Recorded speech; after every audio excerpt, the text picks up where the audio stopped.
Game of Thrones Season 7 Episode 4, entitled The Spoils of War, looks to be where the Westerosi ball, so to speak, is going to drop. Let's discuss everything we saw in that Episode 4 preview trailer.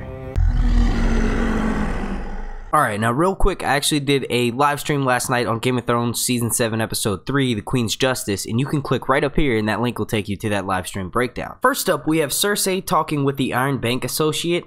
I think this dude is the Tytos character from last season, but I'm not exactly sure. It looks like he's talking with her about their business.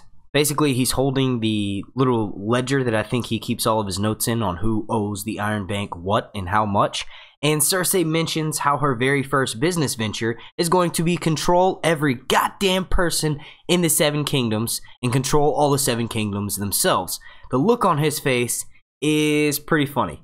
Character was likely recast, but he does look similar to the fellow that met with Mace Tyrell last season when he was sent there to handle the crown's debts. If you'll notice, the one thing that mainly stuck out to me, besides the fact that Cersei said she wants to control everyone, is that the map that she was having painted at the beginning of the season has finished. So that lets us know that about 2 weeks have passed, and that I think this is symbolizing that her plans for Westeros are complete. There's only one part left, and that part is to face Daenerys Stormborn head on. The next shot we get is of Daenerys on the Dragonstone Beach with Jon, Tyrion, Missandei, Varys, and Davos. This is likely right before Gendry shows up. Dany did mention in the last episode that Jon can begin forging dragonglass, so that kind of foreshadows that Jon will need someone to forge it. She does look desperately at Jon, saying that all of her allies have been wiped out. We are given a few shots of Jaime taking back the gold to King's Landing. It's cool that we're getting to see the area that Olenna and House Tyrell controlled for such a long time, which is known as the Reach. At this point in the trailer, there's a dub-over of the Iron Bank associates saying that you can count on the Iron Bank after the gold arrives, so that kind of foreshadows that something's gonna go awry.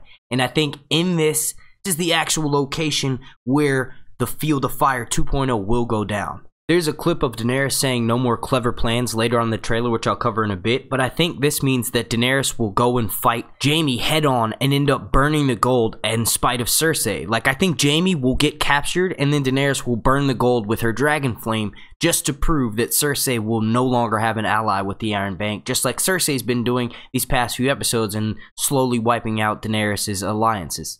After the shot of Jaime and Bronn transporting the gold, there's a quick shot of who I think is Littlefinger unsheathing the Catspaw dagger. Now, we aren't actually shown the face of this person, but I think you can tell from the rings and then this shirt, which I'll mention later on, is that this is actually Littlefinger's hands, and he was the last known person to have possession of the Catspaw dagger. If you would like an in-depth video on what I think the Catspaw dagger is and its role to play in the future of Game of Thrones, you can actually click this link up here and that'll take you straight to that video. Next up is that conversation where Daenerys tells Tyrion that she is done with bullshitting and clever plans. Now, we don't actually see who Daenerys is talking to in this shot, but the fact that she includes the word clever, and that's been associated with Tyrion Lannister many times throughout the show, I believe that that's who she talks to, and this further solidifies that the Field of Fire 2.0 will in fact be going down in this episode, and Daenerys is done pussyfooting around. She will in fact hop on Drogon and ride straight into battle. Looks like Daenerys is putting Olenna's advice to work right away. She will no longer be trusting clever men, and she will show everyone how she is in fact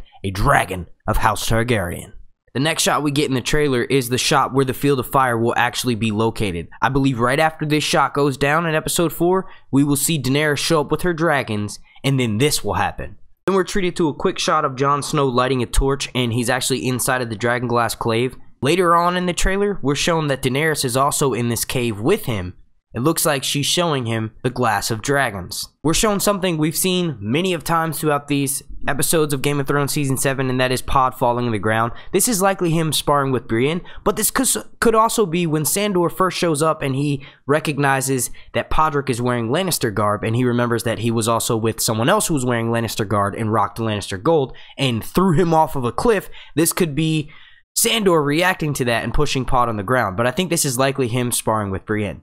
Then we're given a shot of Theon arriving at Dragonstone with the last of the Ironborn troops that remained loyal to Daenerys. Then we're given that shot that shows that Dany is in that cave with Jon Snow looking for the Dragonglass. There should be an interesting conversation they have here. We do see that Daenerys is desperate, and the conversation him and Daenerys have in this cave will likely be crucial in persuading Daenerys that she needs to focus on fighting the enemies to the north not the enemies to the south being the Lannisters. We are then given another shot of Littlefinger turning his head, and it looks like he's wearing that same brown tunic as you can see in these multiple shots.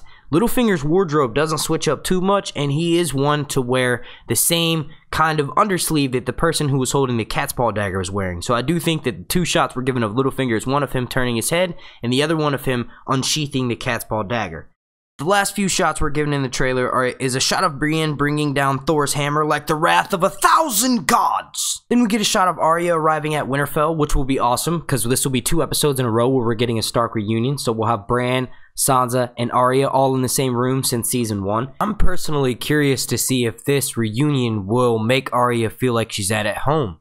You know, Jon Snow's not there. I think Jon Snow was her favorite of her siblings. So if Jon was there, it might have been a little bit different. But I think this may not go as we all think. And Arya may in fact be leaving Winterfell. Arya, just like Nymeria, is not necessarily someone to go home and stay in bed. Arya is more of a lone wolf in the sense that she's been on this mission since she left the Faceless Men on wreaking complete vengeance on anyone who has wronged House Stark. So the fact that Jon Snow is missing during this initial reunion, she may end up leaving Winterfell. I don't know if it'll be the same episode, but I do not think that Arya is home for good. Then we get a shot of Sansa writing a letter. It looks like she's been writing lots of letters and she's barricaded herself in this room, or could just be that it's a closed off space.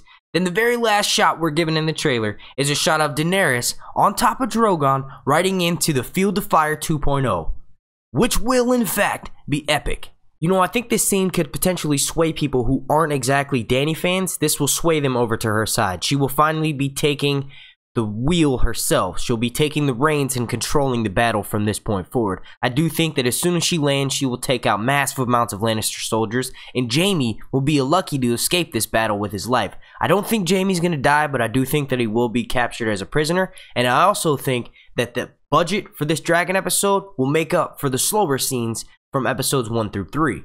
I want to give a very special shout out to Lynn Shaw, Angel, Darton, Justin Stone Diaz, Terry, and Enid, Daughter of Ice and Fire. Without you all, these episodes wouldn't be possible, and I want to thank you all so much for becoming patrons.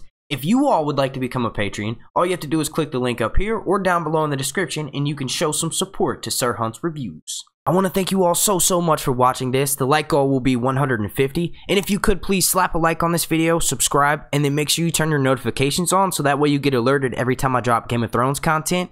If you would like to enter the new contest for once we reach 20,000 subscribers here on YouTube, all you have to do to enter that contest and you can win this mystery box of this Funko Game of Thrones figure. All you have to do to enter is like this video, subscribe, comment down below, and then hop on Twitter and follow me. My name's Mark. I hope you all enjoyed this breakdown, and this has been Sir Hunt's Reviews.